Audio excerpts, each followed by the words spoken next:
saying here that sin weaponizes the law. Sin is kind of personified here as a predator set out to deceive us.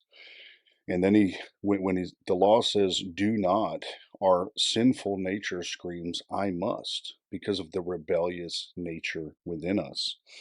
I'm going to read a little excerpt from St. Augustine from his book Confessions. The great theologian of the ancient church, Augustine, described how this dynamic worked in his life as a young man.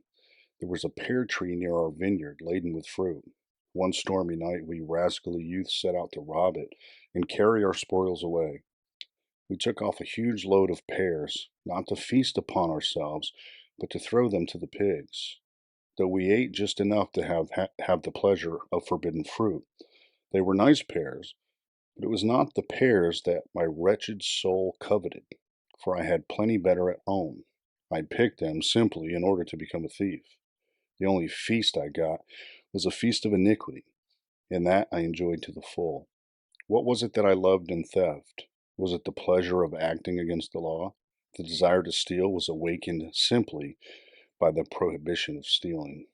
So once God draws a boundary for us, we are immediately enticed to cross that boundary, which is no fault to God or his boundary, but the fault of our sinful hearts, our sinful nature.